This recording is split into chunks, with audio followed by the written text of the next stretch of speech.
to the success of this channel.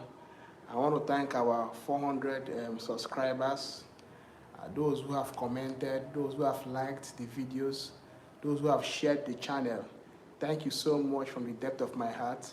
I want to appreciate my followers. Many of you are in Nigeria, some are in Europe, some are in Asia. Special mention to those who are in India. Thank you so much for following up. Those who are in UK, USA, I get your feedback, and I'm really grateful for all the support you have showed me. Thank you for your subscriptions. Thank you for your comments. Thank you for your feedbacks. Thank you for your encouragements. Thank you for all you do to ensure that this channel keeps running. God bless you in abundance. I just finished a series on headaches and associated disorders of neuro-ophthalmic origin. I'm sure it is going to be a blessing to you. Do well to go through the part 1 to part 5 and then give me your feedback. So today I'm going to be starting another series on glaucoma. So we are going to begin a series, over 5-part series on glaucoma. It is titled Demystifying Glaucoma, the Past, the Present, and the Future. So we are going to be delving into this broad topic. We are going to be looking at what has been done before. We are going to be looking at what is being done now concerning glaucoma, and then what the future will look like in glaucoma. So stay tuned, stay tight, and I'm sure it's going to be a blessing to you. If you have your questions or contributions, do well to comment on the comment box, and as you do so, I'm sure you'll be blessed. So I'm going to run through the introduction, what we are expected, or what we are expecting from this series, and then I will talk on the introduction, and we'll call it a day for the episode 1, and subsequently next week we'll begin to build more on what we have laid down as foundation for today. So quickly, we are going to be looking at glaucoma, what glaucoma is, the definition, and then we are going to look at introduction to the concept of glaucoma, and then after that we'll go into aqueous humor dynamics, what is really aqueous humor, where it's being produced, and how does it affect glaucoma. Then after that we'll look at classifications of glaucoma. After that we'll look at the pathogenesis, how it results. After that we'll look at the intraocular pressure, what it is all about. Then from there we'll go to investigations. What are the investigations we want to look into in order to successfully diagnose glaucoma? And then we'll be looking at optic nerve head examination using the fundoscopy or the fundus camera. What are those salient points? What are those basic features? What are those indicators we must not overlook in order to accurately diagnose one of glaucoma? And we're also going to be looking at imaging in glaucoma. A lot of works have been going on, a lot of research have been going on imaging in glaucoma, your OCT, your fluorescein angiography. A lot of amazing stuff have been done. Kudos to all those in the research sector who are doing so much to ensure that the world is a lively place for you and I. And after that, we're going to look at the drugs. What are the drugs for treating glaucoma? What are the current drugs in vogue for treating malaria? And where is the treatment going to be in the next 5, 10, 15, 20 years to come? And then we're also going to be looking at surgical intervention.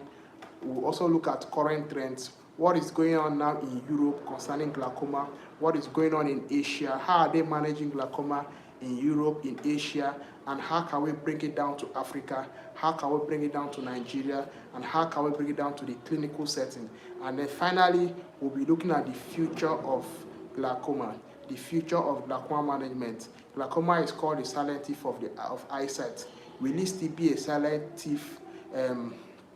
Will it still be a silent thief of eyesight in the next 10, 15, 20 years? So we are going to be looking at the future, what it holds, and then how we can as well bring it down to the clinic setting. So before I begin, I'm dedicating this series to 2 groups. First of all, I'm dedicating this series of Demystifying Glaucoma. I'm dedicating it to the Imo State University Optometry Department. ably led by Dr. Magnus Osong and the lecturers there. These are amazing people. They made me fall in love with optometry profession. Dr. Song, Dr. Ekenze, Dr. Ihekire, Dr. Berendu, Dr. Jacqueline, Professor Agu, a whole lot of them. These are amazing people who have made the profession, who have handed over the baton to us. They are still in the field doing wonders, but I know they have done extremely work in the profession. And secondly, I want to dedicate this video to the Nigerian Air Force Eye Clinic, ably led by Flight Lieutenant Pedro and Dr. Suji. They are our mentors there, and they guided us in our internship period, and I see they have played a major quota in the development of me as a person and as a doctor. So quickly, let's begin with the introduction. So glaucoma is known as the silent thief of eyesight. So that is the nickname given to glaucoma, as the silent thief of eyesight. It is a group of conditions leading to damage of the optic nerve with loss of visual function. So a glaucoma is not so specific. It's a group of diseases that damages the optic nerve, and eventually the hallmark of it is to lead to loss of vision. And then it is important we know what the optic nerve is, so that, because I know a lot of patients are watching this, a lot of doctors are watching this, a lot of lay people are watching this, so they want to be carried along. So I will try as much as possible to break it down, so that even though the series is meant for practitioners, but the patients who are watching, the followers who are watching, can also have a grasp of what I'm trying to say. So what actually is the optic nerve? The optic nerve is one of the 12 cranial nerves found in the body. So the cranial nerves are responsible for sending and receiving impulses in the body, and the optic nerve happens to be the second cranial nerve, which is responsible for sight. Every optic nerve, every cranial nerve is responsible for a particular function. For instance, the ophthalmic nerve is responsible for smell, and then the optic nerve is responsible for sight. So the optic nerve is one of the 12 cranial nerves in the human system. It is a special somatic afferent nerve which innervates the retina. So it is special in the sense that it has a specific function. It is somatic and it's afferent. Afferent is when the response is coming from a site to the brain. So the optic nerve sends information from the retina to the brain for intervention. So, and now glaucoma affects that nerve that sends information to the brain. And this is why it is very, very important that everyone knows what glaucoma is. Everyone takes their health conscious, and everyone begin to insist that they go for a glaucoma screening. So let us look at the optic nerve as a point. So your eyes is point A, the optic nerve is point B, and then your brain is point C. So when your eyes collects the light, it falls into your optic nerve, which is point B. Now, the optic nerve sends the impulses to your brain, which is point C. So if anything should happen to point B, which is your optic nerve, it means that there will be a break in transmission from point A to point C. So there might be nothing wrong with point A, and there might be nothing wrong with point C, but if there's something wrong with point B, which is the intermediate between your eyes and your brain, then vision is lost. And this is what glaucoma tends to affect. And this is why we are insisting that everyone follows up in this series and have their eyes checked, screened for glaucoma. So the optic nerve comprises of millions of nerve fibers and responsible for transmitting vision information from the eyes to the brain. The optic nerve is responsible for transmitting that information from your eyes to the brain. So when it transmits it, it sends it to your brain for processing, and then your brain now tells you that this is what I am seeing. Are we together? So now, any damage to the optic nerve cannot be regenerated. This is why glaucoma is called a silent thief of the eyesight. This is why glaucoma is very dangerous. Any damage to the optic nerve cannot be recovered. So this is why early detection is key. The moment we can detect glaucoma early enough, we can halt its progression. The moment we can see it ahead of time, it can be halted and managed, because there is no cure for glaucoma currently. But in the subsequent series, I'll begin to dwell more on what is being done in order to cure glaucoma, but that will be in the subsequent series. So any damage to the optic nerve cannot be recovered, because the optic nerve cannot regenerate. So the regeneration nerve cells show that, but even though there are a lot of research going on in order to see how the optic nerve cells can be regenerated, but we're going to look at that in subsequent series. Now, the most common risk factor of glaucoma is elevated intraocular pressure. So what is intraocular pressure? The same way the body has a pressure, your eyes also have pressure. So, and there's a normal range. The same way your body has a normal blood pressure, your eye also has its own pressure. And then the normal range is 10 to 21 millimeter mercury. That is the normal range. But then from research has shown that normal intraocular pressure ranges from 10 to 20 millimeter mercury using the shots, and then suspicious cases range from 20 to 25 using the shots tonometer, and then glaucoma cases, they fall above 25 millimeter mercury using the shots, and then hypotony falls below 10 millimeter mercury, while some authorities will say that any pressure of 5 millimeter mercury and below is hypotony. So ocular hypertension simply means the intraocular pressure is above the normal limit, and hypotony simply means that the intraocular pressure is below the normal limit. Are we together? It's below the normal limit. So one of the causes of the pressure being below the normal limit, even though it's a rare case, but one of the common causes are when maybe there's a glaucoma surgery or there is a retinal detachment. So most times when you see cases of low intraocular pressure, in association with other signs, could be indicative of a retinal detachment. And the common complications include accelerated cataracts and then maculopathy and other complications. But that is not my emphasis this evening. So we are looking at the aqueous humor. So let's delve more on the aqueous humor dynamics, because the aqueous humor is largely what we want to discuss in this session. And then the aqueous humor is produced or is a transparent water-like fluid similar to blood plasma. You know, your blood nourishes your body. Your blood transports nutrients to your body.